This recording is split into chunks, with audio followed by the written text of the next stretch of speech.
Welcome to the deep dive. So today we're jumping right into this really striking image. Picture this. You've got a man, maybe an imam, standing in a minaret looking out over mosque domes. But one dome, a big one, it's not topped with a crescent. It's got a euro symbol. Wow. Yeah, and there's this big question mark hanging over the imam's head. What does that even begin to say about the challenges in the Arab world? Well, it hits you immediately, doesn't it? It Yeah. sets this really poignant, kind of complex tone. Right? That euro symbol right next to, a traditional religious symbol. Right. And the questioning it. It just powerfully hints at this deep internal conflict, like a questioning of identity, values, maybe the influence of external economics sort of overshadowing tradition. That really does set the scene perfectly for what we're digging into today, because we're taking a deep dive into some really powerful, often quite biting stuff.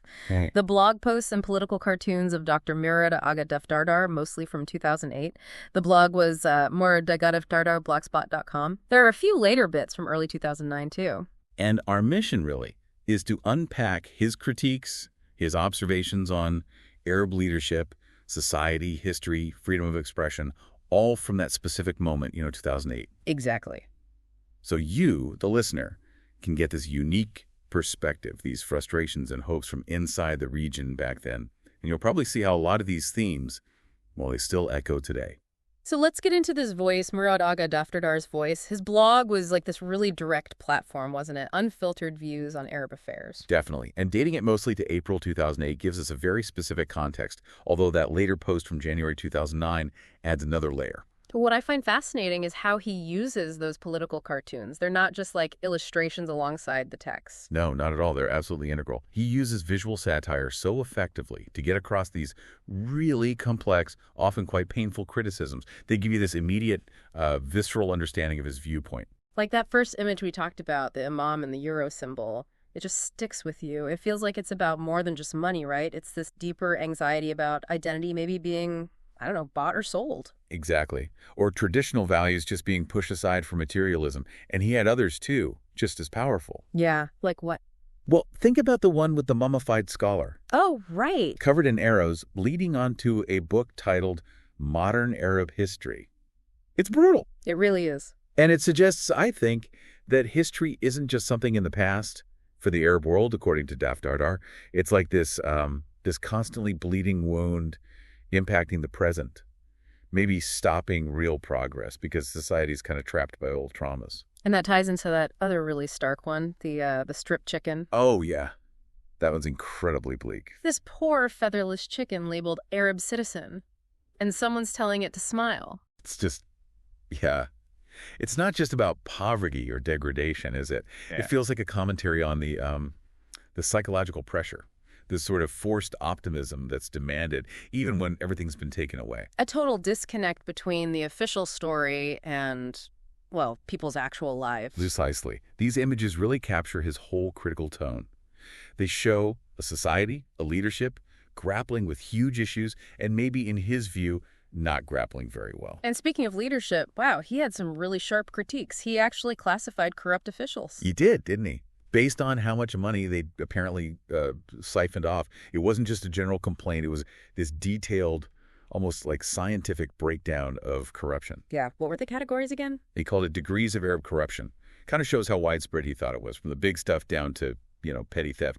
He had the Abu Shafadat. They were the worst, apparently taking over $5 million. Okay. Then the Abu Bagjawa Mikata, grabbing between $500,000 and $5 million. Right. And finally, the Abu Shibshib wa Shahada, taking less than $500,000. It's darkly funny, but also deeply, deeply disturbing. It really is, and it points to this really detailed level of observation, or at least perception of corruption. But what about that comparison he made, the one between Israeli and Arab officials? Yes. The claim that Israeli officials work for their country, well, Arab officials work for themselves and for Israeli interests. Did he back that up with specific examples, or was it more of a general expression of frustration? It seems more like the latter, a broad, very cynical generalization, probably born from, deep frustration and this feeling of betrayal. Okay. It ties into his whole idea of the system of misfortune. He describes these regimes making endless promises but delivering, well, humiliation, hurting their own people, being weak towards foreign powers, but then claiming victory anyway. And that cynicism carries over into his idea of Arabocracy, right? His take on democracy in the region. Oh, absolutely. Yeah. He satirically defined it as this, like, desperate attempt to look democratic. But it was really about silencing people in stages. Stages. How did that work? He laid out 3 stages. Stage 1, I see not, hear not, speak not. Total denial. Okay. Stage 2, I see and hear, but speak not. You're aware, but you stay silent. Right. And the final stage, stage 3, I see, hear, and speak to myself. Wow. So basically, real freedom, real participation, just completely absent in his view. That's the clear implication. It's not just no freedom, it's a deliberate process of shutting people up. Does he offer any way out of that? Any hope? Or is Arabocracy just presented as this dead end? In that specific context, yeah, it feels pretty bleak, pretty inescapable as he presents it then. He also talked about something called the flight of politicians and officials. Right, that term used in the Levant, the Eastern Mediterranean area, for officials kind of disappearing. Exactly, being displaced or just fleeing. And how did they do that, according to him? Well, he described them packing up their money, their documents, and sneaking away after sunset. Why after sunset? To avoid apparently being put under house arrest or having unfortunate accidents or even political suicide. Political suicide. Yeah, where officials supposedly bombed themselves with 3 bullets. He actually claimed that specific bizarre scenario was unique to Syria. It paints this picture of, desperate measures to escape accountability. What really gets me is how he connects all these big political critiques back to the actual impact on ordinary people, like his writing about the tsunami of poverty and hunger. Yeah, he was clearly very alarmed about rising global prices causing huge poverty across the Arab world. And he was really dismissive of, like, empty positive thinking or what he called fabricated fatwas, religious rulings maybe bent for political reasons as being any kind of real answer. He saw the need for actual help, not just words. Definitely. He had that really passionate piece, didn't he? Feed the hungry, O pirates of leadership and loss. That's the one. Directly calling out rulers, telling them to feed their people before they try to, liberate nations or whatever. And accusing them of just offering sedatives and tranquilizers, old lies, basically, instead of actual relief. It's a fundamental challenge to their right to rule, really. But he didn't just criticize, did he? Didn't he propose something concrete later on in that 2009 post? He did, yeah. It was a shift, maybe towards trying to find a solution, however small. He proposed a bank for food, medicine, and textbooks. Okay. What was the idea there? It would be neutral, non-governmental, providing essential supplies, specifically mentioning the context of the war on Gaza and the widespread poverty. He even suggested funding could come from charities, from expatriates, and gave email addresses and a bank account number. So a practical, maybe idealistic, but still practical idea. Right. And he drove home the human cost of injustice with that really harrowing story, too. The Egyptian servant girl. Yeah, just awful. 12 years old, abused for a decade by a security officer and his wife in Cairo until she went blind. It's hard to even comprehend. And he connects her suffering to some kind of retribution that eventually befell the abuser's family. He uses it to underscore the terrible human cost when justice fails, especially, as he puts it, in a land meant to know right from wrong. His blog had these very direct calls, too. No to torture. No to torture in Arab prisons. Arabs are human beings. No to high prices and starvation. Very explicit.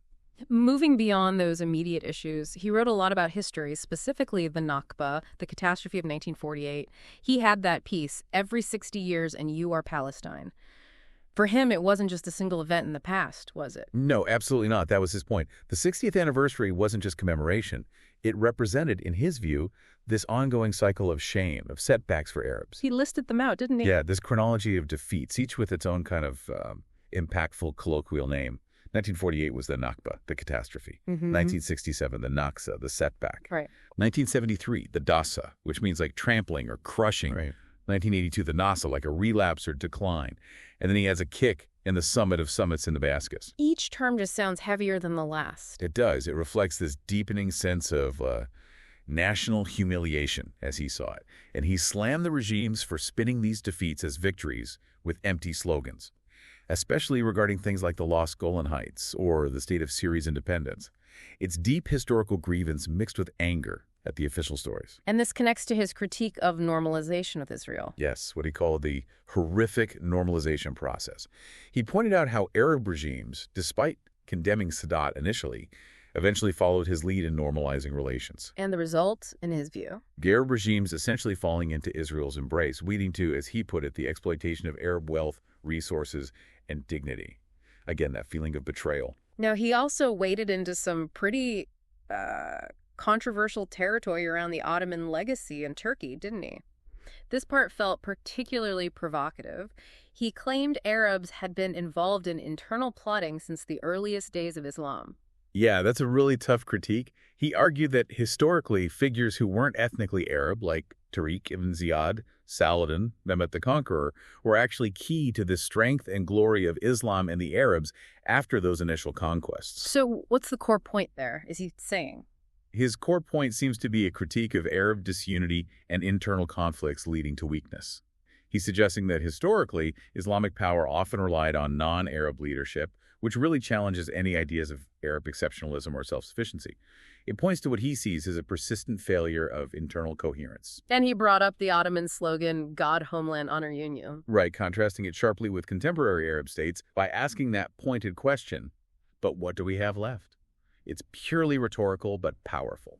And this led him to express a concern about modern Turkey. Yeah, this line of thinking made him worry that some Arab nations might actually betray Turkey. Given Turkey's rising influence and the fear he perceived in the West, and among some Arab allies, about a potential return of the Islamic Caliphate, however unlikely, it's a geopolitical observation, really, rooted in his reading of history and perceived patterns of betrayal. Okay, so finally, let's loop back to freedom of expression. It feels like a constant thread through all his writing.